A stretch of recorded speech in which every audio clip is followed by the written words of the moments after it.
Hi, everyone. Welcome to the Leaders in Supply Chain podcast. My name is Fei Yu. I'm the Managing Director Europe at Alcott Global. Today, we have the pleasure to welcome Bodo Bokämper. Bodo is the VP Procurement at BMW AG, responsible for processes and digitalization. Bodo has 25 years of experience in the automotive industry. He is a guru in building and implementing strategy, procurement operations, and digital transformation. In his current position, Bodo is transforming BMW Group's procurement function towards a data-driven organization with highly automated processes. Bodo has a high interest in startups, disruptive solutions, and in people. Bodo, really great to have you. You always make any meeting so energetic and inspiring. And that's why I chose to have a meeting in early afternoon, not being afraid of falling asleep, because I knew you will wake me up and get me excited. Where did you get all this energy and passion from? Hi, Faye. First of all, hello to you and the audience. And I must say, too much honor at this point. Thank you very much for having me with you here and giving me the chance to talk about my favorite subject, the digitalization of procurement functions. Yes, please tell us more about you and share your career highlights. How did you follow the career path to be where you are today, Bodo?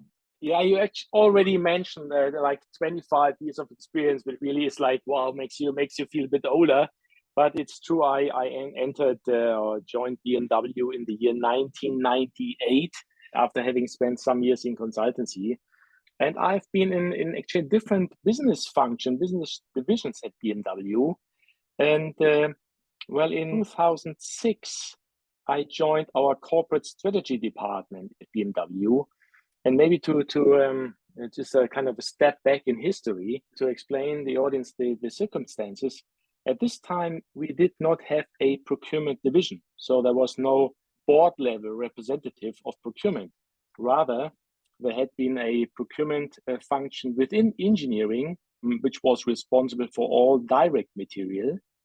And there was another procurement function for all indirect material, which was actually allocated in production. So I mentioned the corporate strategy function. At this time, during the years 2007 then till 2009, we did a major strategy initiative from really top-down, the first time top-down approach. And one of the visible outcomes of that strategy was actually building a board function for procurement. And we have a well-known first board member, Dr. Herbert Dies. He became in the year 2009 the first board member for procurement. So I had actually in my role in corporate strategy, I had the pleasure really to work together with him in developing the strategy. And I joined 2 months after founding of the procurement division. I joined the operational function for leading electronics and entertainment at BMW procurement. So that was my start, my entry point into procurement. Awesome. So then any tips that you could share with our audience? How do you get to where you are today? What are your secret sources? Well, a secret sauce, but I can tell you what I did. I had, I think, a good combination. I mean, I joined BMW. I had done my mechanical engineering, so that's always a good base. If you go to an automotive company, I had some years in consulting, and I did an MBA in the UK. So I think this gave me a good base. And then I had 6 years at BMW, or in 7 years where I had the pleasure to work in finance, in after sales, and then in the corporate strategy. So I had a good round view of the company. And so when I then in 2009 joined operation procurement, I was challenged. Is that guy really able to lead an operational function? But I realized with this consulting and strategy background, actually I found it quite natural to implement new ways of working and the new directions. I think this I had always an interest in operations, and I think there's some nature in me. So I think there was a not the secret sauce, but for me it worked quite well. Fantastic. So now you're in a very important position, right, in procurement, quite advanced, leading digital procurement. And let's start with this topic in digital procurement. What makes digital procurement different from traditional procurement? And why has it become a buzzword of businesses? Yeah, so I mean, fair question. I mean, what is it is different, and I think, first of all, I mean, what is the difference between digitalization and IT? I think we maybe come later to that point, but when you now talk about digital procurement, for sure, you mean a much higher degree of automation. Yeah, is it because you have developed some apps on top of your core IT systems, or if you have built some digital dashboards to access information much faster or even automatic. So I think automation is one big topic. And the second, and I would say this is even the higher impact, is the focus on data.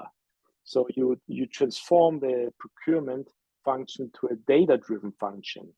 And when I joined procurement, there was a lot about experienced people, experienced guys who have always done it, who know the supplier, who know what works, what doesn't work. And so they tell you, oh, you have to learn a lot, how we always did it and know the market. And with this digital procurement, you see that analytics actually is more important than experience, or the ship goes to analytics at least.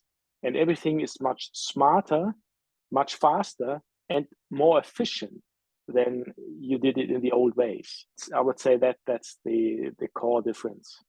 Very interesting. I'd like to explore here, like you mentioned, it's more automated, so data-driven analytic. And then how would the older generation of procurement profession adjust to this new trend?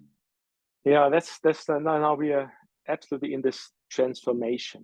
And it is, you speak about older, surprisingly, I found it's not absolutely only an age topic, but it's a very much a mindset topic. But it's how you approach. I mean, if you have a certain, let's say, if you're a senior procurement guy, you have achieved something because of your knowledge, your experience, and then you see something new coming up, and that this is a threat. I mean, even if you say, I want to change, I want to, but it feels like a threat, and it is a threat, because what I just said, analytics, become more important than experience. I mean, what does that mean to somebody very experienced? His stakes are kind of flooding away. And I think there's no way out to face that challenge.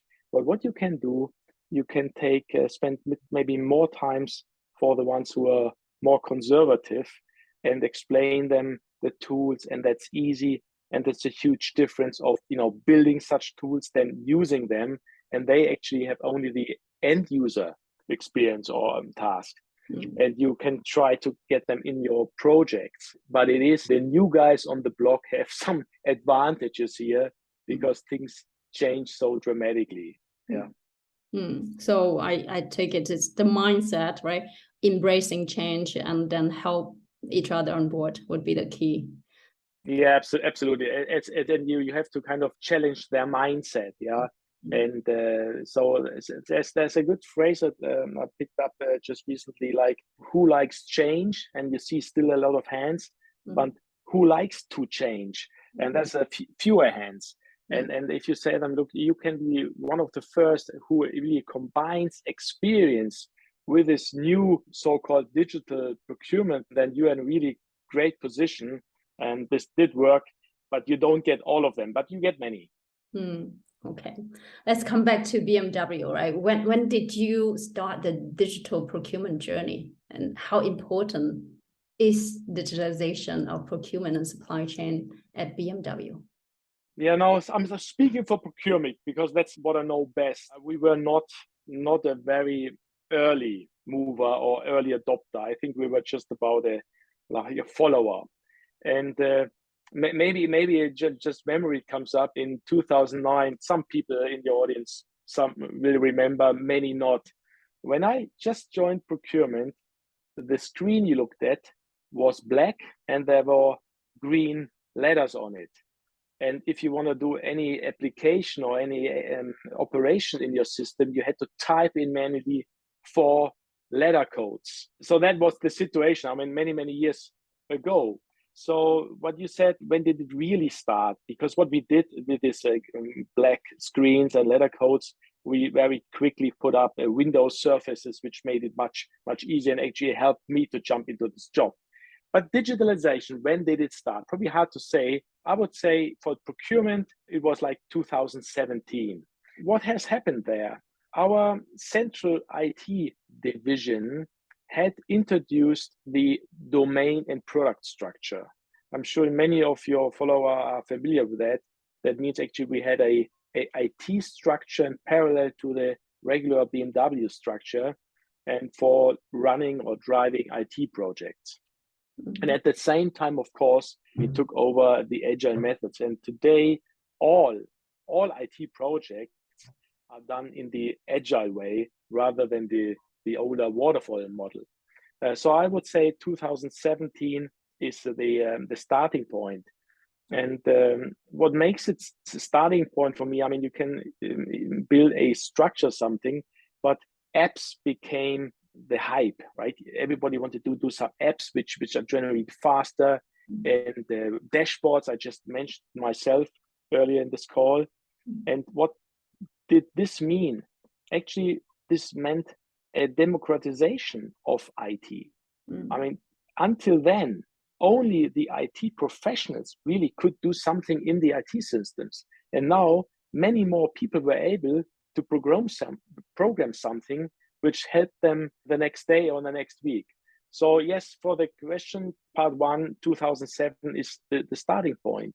How important is digitalization of procurement? It is extremely important. It is, for us now, it's unthinkable not to use the available tools which are out there to get really to master all the different data and the impacts we experience. So you really need to be upfront to be a good procurement function.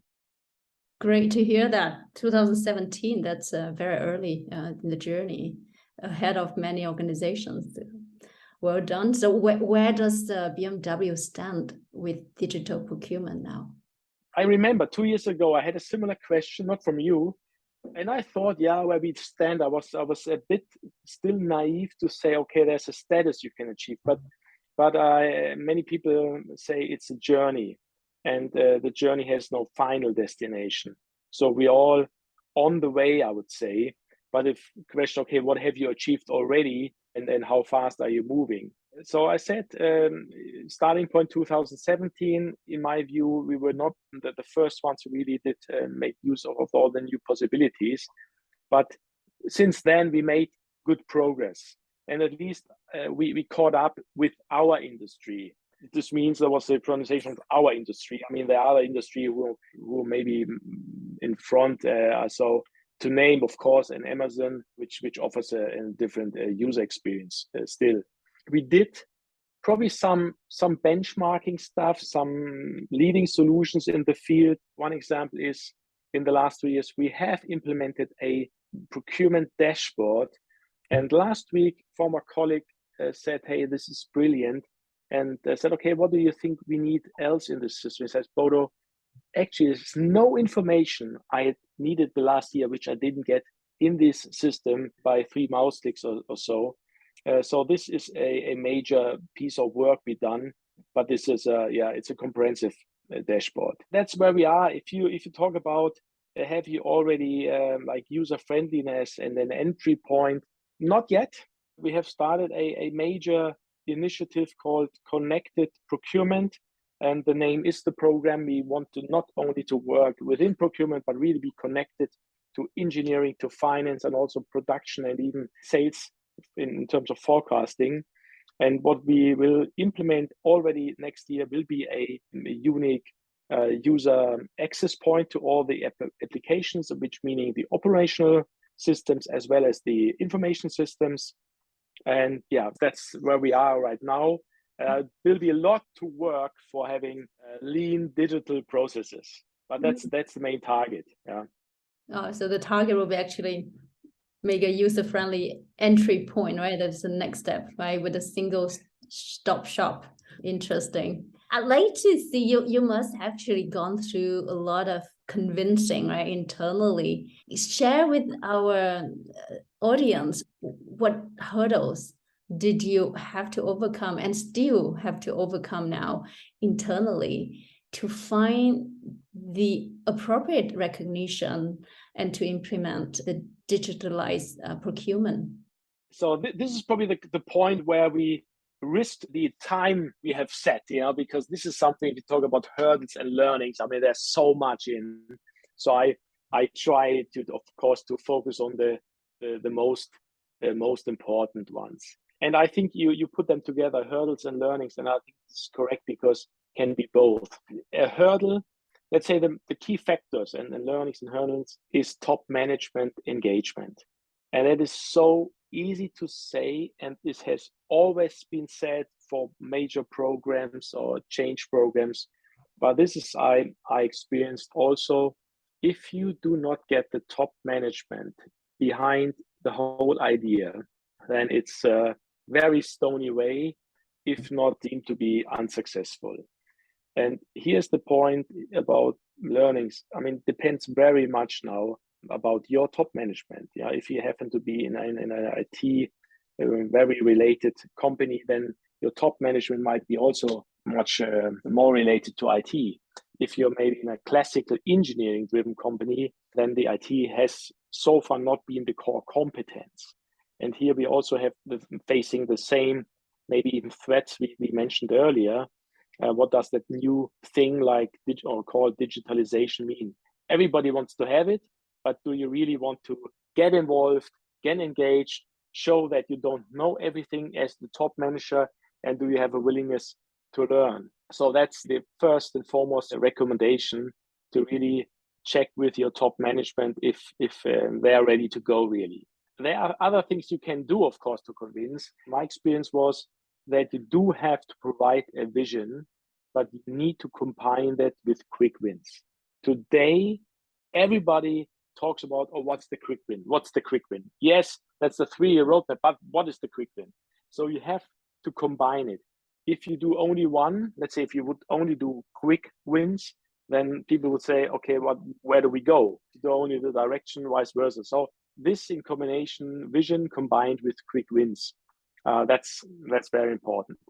And then also very familiar measure or recommendation, management of expectations. What you see, or what I've realized in digitization, is that you get overnight many experts. Nearly everybody is now an expert. They have seen something, heard something, some colleagues said something, and they all know what to do. And they say, can we move fast, and so on. So you have to be really clear about what is your plan, what you won't hit in the next step, but the second next step, what makes sense and what does not make sense. And still, you have this constant challenge that somebody has seen some better solution somewhere else, and they would recommend to you that you have a look at this and do it alike. So there's also, you have to be a strong personality, to keep your direction. So you've actually gone now 5 years, right? Running this for 5 years. Where do you see the future of digital procurement at BMW in the next 5 years, or maybe make it shorter, 2 years?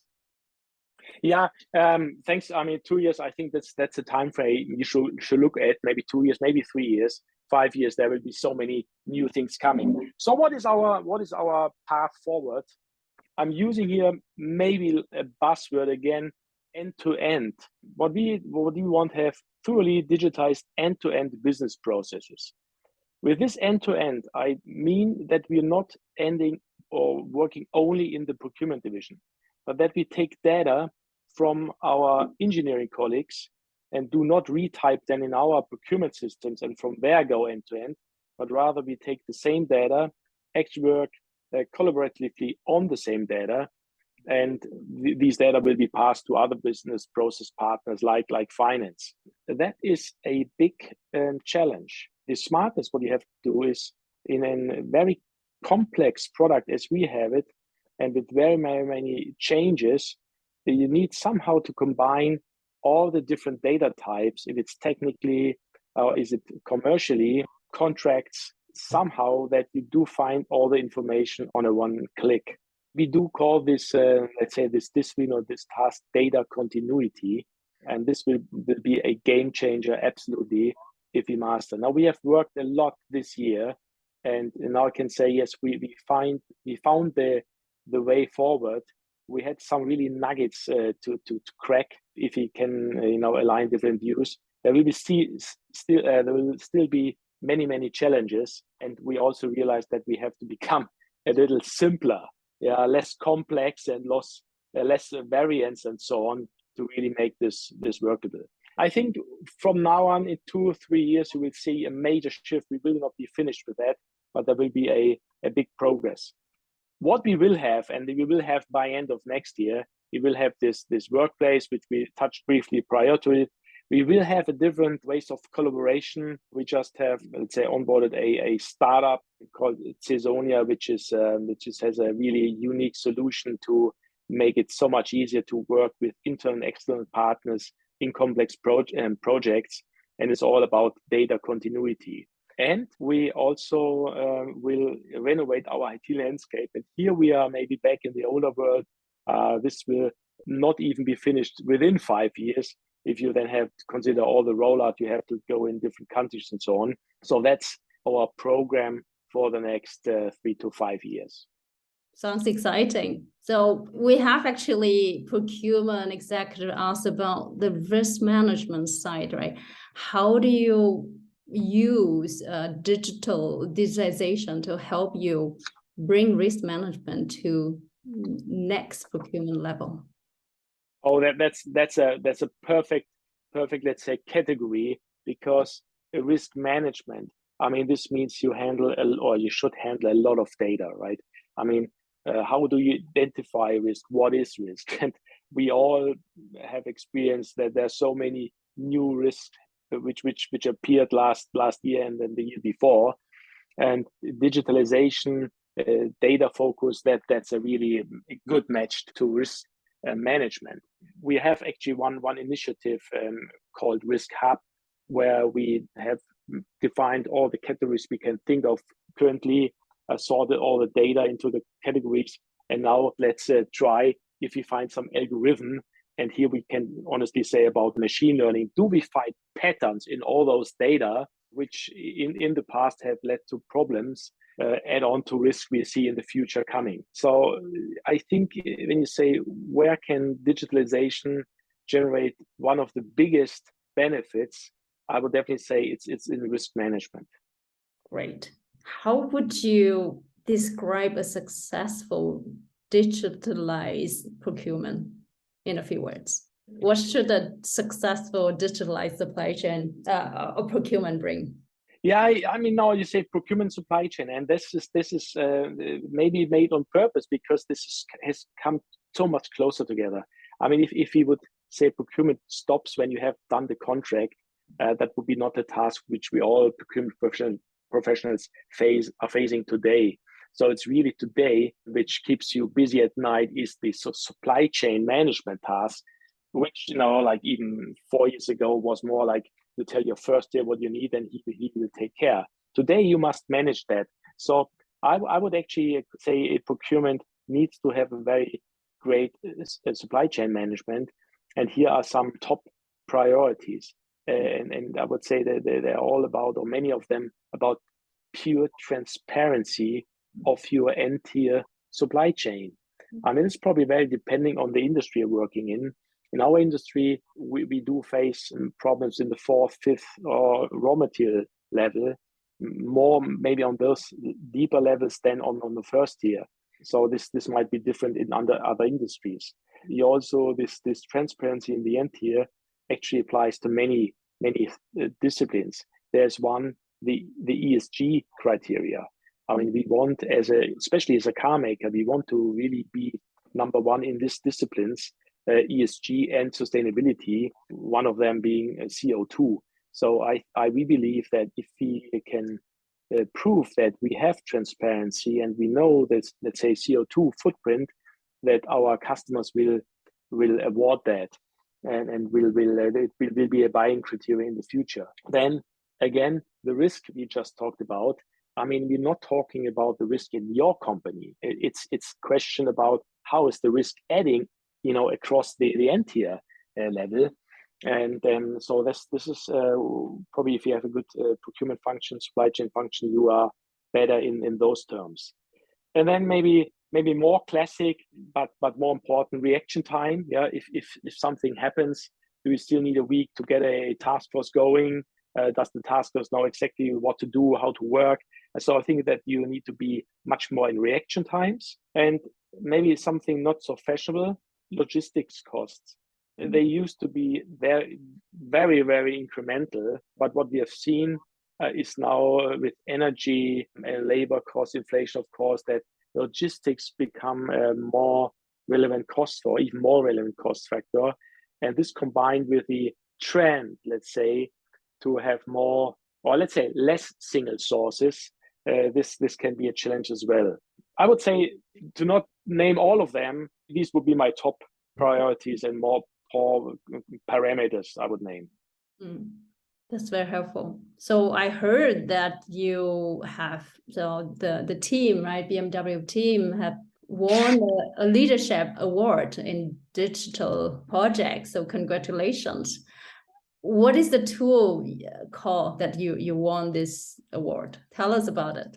It is a tool. I mean, thank you for mentioning it. I will pass that to the team, because actually it was the team approach, and which shows the excitement and engagement a team has. And so the tool you mentioned is called Chameleon, and it does actually, in a collaborative way, it shows our demands to our suppliers in a more advanced way than if you just do the call off. So the time horizon will be larger. And it's not a legally binding demand because we just give them more insights in our current prospects or our planning. And vice versa, we have an insight, we get transparency about the capacity and the supplier. And that's not the capacity we have maybe contractually agreed on, but it's the actual one, which could be larger in some cases or could be, for some reasons, lower. And combining this information, of course, gives you a head start in supply chain or supply issues, problems. And the way we do it, it's a collaborative tool. Suppliers can for free log in on the web, get the website and have access. They need to type in the information. They're even allowed to, of course, and actually that's promoted from our side, to use it with their partners. So we get more DAWA in the end here. And that was recognized, the collaborative approach we took. And that's probably something which BMW actually stands for, that we are tough, but we are always, trying really to be collaborative and trying to generate win-win solution and find a solution. Thanks for sharing. I also found it also, in addition to this approach, right, you also have a lot of collaboration with startups. You mentioned also that's part of your passion, right? Very interested in startup. Heard about the startup day. Please share with us about it. It's fascinating. Yeah, I mean, startups. I mean, that's a whole new, what can you say, idea, right? I mean, the smaller companies, they just work on some solutions, and we do feel we absolutely want to collaborate startups, despite the different cultures, and we want to make it as easy as possible for startups.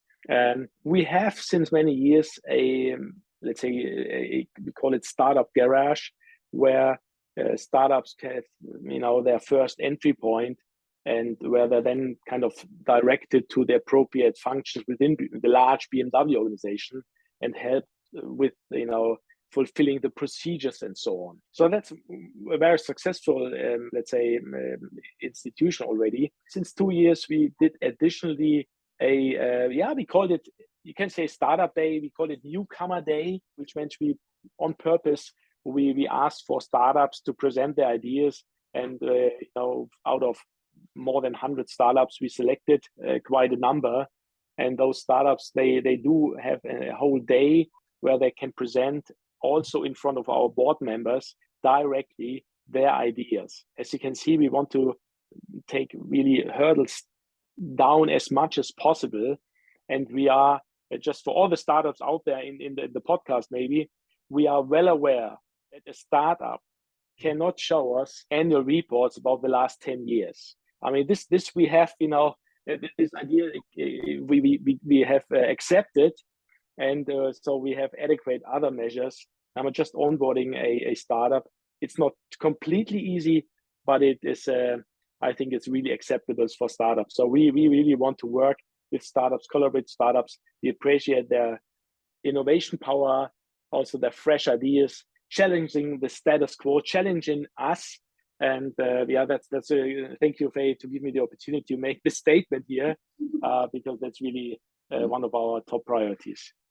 Yeah, Bodo, I heard a lot of very inspiring keywords from the discussion. I heard inclusive. This is actually inclusive collaboration, openness. I heard democracy, I heard transparency, and looks like you guys are actually doing a great job implementing all this concept in the organization. Congratulations.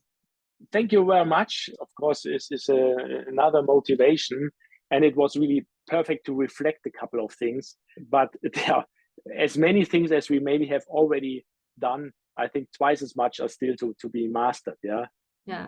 So for our business, right, I'm always interested on the talent side, on the people side. What are the qualities and skills you would like to look for to strengthen your team?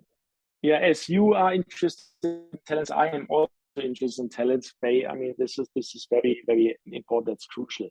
And maybe it's a nice loop to our beginning. We said, how have things changed? Now, when we talk about what are we looking for, there's one use which stands for stability. Still, for me, attitude, personality, and actually the ability to collaborate are still my key search criteria. I want to have really distinctive people. I feel there's a personality there, and they have the right mindset. In addition to that, and in alignment with what I said earlier, I have a shift to not looking at the experience so much as in years before, but would be really happy if I can find some analytical skills, some proof of that. Of course, IT knowledge doesn't hurt. That would be fantastic. And if you are analytics and you see what data can do for you, your analytics mind would tell you, well, you need to get involved with data and IT. So if somebody says he loves data and analytics, but I have no clue about IT tools, that would not be a sound proposal.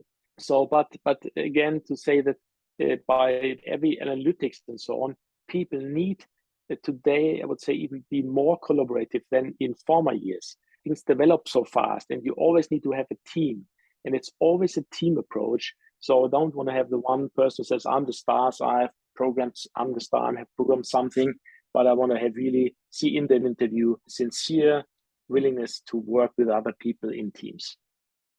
I like that. So we heard a lot nowadays that soft skill is really the hard skill.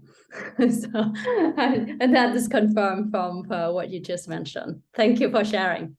Yes, I only can agree. I mean, maybe you can say also the hard skills. I mean, that's what you learn also in university, and that should be the base. But around then, to make the difference, absolutely, the soft skills is then probably the winning point. Fantastic. Thank you very much, Bodo, for the time, sharing a lot of insight with us. Appreciate the time and wish you all the success with your further journey in the digital procurement at BMW. Okay, thank you so much for the wonderful questions. Really made me reflect, and I hope your audience could take something out of it. And if somebody wants to connect, I'm absolutely open on LinkedIn. So happy to proceed here. Thank you so much. Thank you for listening to our podcast. If you like what you heard, be sure to go to alcottglobal.com and click the podcast button for all the show notes of the interview. Also, subscribe to our mailing list to get our latest update first. If you're listening to a streaming platform like iTunes, Spotify, or Stitcher, we would appreciate the kind review. 5-star works best to keep us going and our production team happy. And of course, share it with your friends. I'm most active on LinkedIn, so do feel free to follow me. And if you have any suggestions on what to do and who to invite next, don't hesitate to drop me a note. And if you're looking to hire top executives in supply chain or transform your business, of course, contact us as well to find out how we can help. Thank you very much.